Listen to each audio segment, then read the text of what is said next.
کہ جو तूफानों में पलते रहे हैं, जो तूफानों में पलते रहे हैं वही दुनिया बदलते रहे हैं। अस्सलामु अलैकुम वरहमतुल्लाहि वबरकातुहू। अऊज़ु बिल्लाहि मिनश शैतानिर रजीम, बिस्मिल्लाहिर रहमानिर रहीम। शुरू करता हूँ मैं अल्लाह के नाम से जो बड़ा मेहरबान है और इंतहाई रहम करने वाला है। दोस्तों, देश का दिल कही जाने वाली देश की राजधानी दिल्ली के अंदर जो वहशियाना वाकया पेश आया वो हम सब के लिए नहीं बल्कि पूरी दुनिया के लिए अफसोसनाक है कि आफ्ताब पुणे वाला एक बच्चा है जिसने एक बच्ची को, जिसका नाम श्रद्धा था, उसका कत्ल कर दिया। दोनों लिव इन रिलेशनशिप के अंदर रहते थे, किसी कॉल सेंटर में काम करते थे। कुछ दिनों तक उनकी आपस में बड़ी दोस्ती रही, अच्छी दोस्ती रही, दोनों एक दूसरे से मुलाकात करते रहे और उसके बाद किसी बात पर इख्तिलाफ हुआ जिसकी वजह से आफ्ताब ने श्रद्धा का कत्ल कर दिया और इतने वहशियाना अंदाज में कत्ल किया कि उसके जिस्म के 35 टुकड़े कर डाले। उन टुकड़ों को फ्रिज के अंदर रखा, एक एक करके उसे जंगल में फेंकता रहा। दोस्तों, हमारे बहुत सारे हमवतन भाई ये बात कह रहे हैं कि हमारे इस मुल्क के अंदर, भारत की पावन धरती पर यह वाकया पहली बार सुनने में आ रहा है। जबकि मैं आपकी जानकारी के लिए बता दूं कि इस तरीके के वाकयात हमारे मुल्क के अंदर कॉमन है, होते आए हैं। मैं इस वाकई की तायद में नहीं हूं, लेकिन मैं आपको बताना चाहता हूं कि इस तरीके के वाकयात होते चले आए हैं।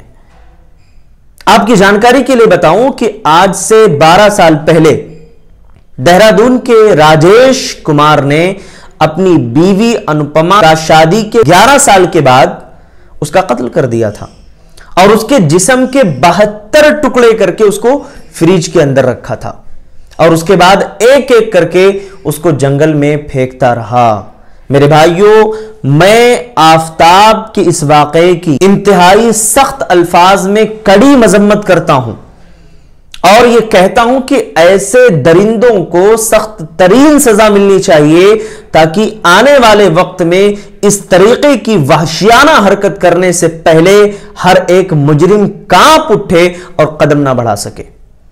चाहे वो आफ्ताब हो, चाहे वो राजेश हो, चाहे वो अभिषेक हो, चाहे वो किसी भी बड़े पद पर बैठा हुआ कोई मंत्री हो, अगर वो जुल्म करता है, ज्यादती करता है तो उसको सजा मिलनी ही चाहिए। अब बहुत सारे भाई ये पूछ रहे हैं कि शरीयत में क्या सजा है, ऐसे जालिमों को क्या सजा मिलनी चाहिए। तो मैं आपको बताऊं, सूरह बकरा सूरह नंबर 2 आयत नंबर 179 में अल्लाह ताला फरमाते हैं, वलकुम फिल क़िसासी हयातुन या उलिल अलबाब लअल्लकुम तत्तकून। हमारे गैर मुस्लिम भाई इस वाक़े को और इस आयत को बहुत गौर से सुने। बहुत बड़ा मैसेज है मेरे भाइयों हम सब के लिए। अल्लाह ने कहा कि तुम्हारे लिए क़िसास में जिंदगी है, ऐ अक्ल वालो, ताकि तुम डरो, बचो ऐसी चीजों से, कत्ल करने से बचो।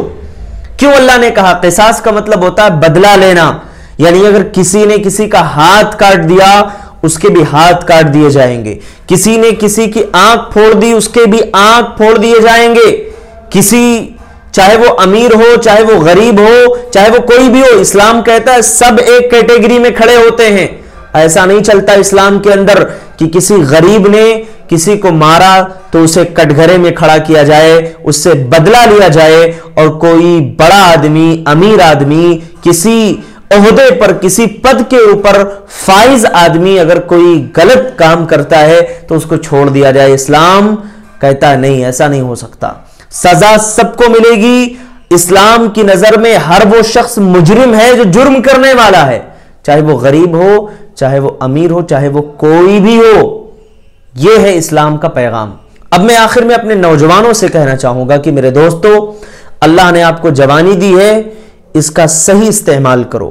गलत रास्ते पर मत चलो, गलत रास्ते को मत चुनो। यह मौका है आपके पास, आपकी अपनी ताकत से, अपनी कुव्वत से सही फायदा उठाने का। अगर आज आपने यह फायदा नहीं उठाया, आज आपने अपना कैरियर नहीं बनाया, दुनिया और आखिरत की कामयाबी आपने तलाश नहीं की, कल के दिन आपको पछताना पड़ेगा। शायर कहता है कि जो तूफानों में पलते रहे हैं, जो तूफानों में पलते रहे हैं वही दुनिया बदलते रहे हैं। तो अगर आप दुनिया बदलना चाहते हैं, आप मेहनत करें, अपना कैरियर बनाएं, اپنے اندر صلاحیت پیدا کریں، قابلیت پیدا کریں، اور اس طریقے کے چیزوں میں پڑھ کر کے اپنی زندگی کو تباہ مت کریں۔ اور آخر میں ذمہ داروں کو بھی ایک پیغام دینا چاہوں گا کہ اگر آپ کو اللہ نے ذمہ داری دی ہے، اپنے بچوں کا وقت پر نکاح کر دیں، آپ شادی کر دیں ان کی، تاکہ ان کو لیو ان ریلیشن شپ میں رہنے کا وقت اور موقع ہی نہ ملے، ان کو کسی سے عشق لڑانے کی نوبت ہی نہ آئے۔ یہ آپ کی ذمہ داری ہے، اور اگر آپ نے ایسا نہیں کیا تو کل قیامت کے دن آپ بھی پکڑے جائیں گے۔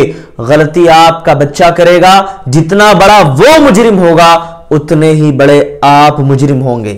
اور میں ان ماؤں اور بہنوں سے بھی کہنا چاہوں گا جنہیں اللہ نے بیٹیوں سے نوازا ہے کہ اپنے بیٹیوں کو آپ کنٹرول میں رکھو۔ اسلام اسی لیے کہتا ہے پردہ کرو، حجاب میں رہو، تاکہ اس طریقے کی وحشیانہ حرکتیں کرنے والے لوگ اپنے چال میں، اپنے منصوبوں میں کامیاب نہ ہو سکیں۔ اسلام اسی لیے ایک بچی کو، ایک عورت کو گھر میں رہنے کی تاکید کرتا ہے، تاکہ ہوس پرست جو ہے اپنی ہوس پرستی کا کسی کو نشانہ نہ بنا سکیں۔ یہ اسلام کا پیغام ہے میرے بھائی۔ میں اخیر میں اللہ سے دعا کرتا ہوں اللہ ہم سب کی حفاظت فرمائے۔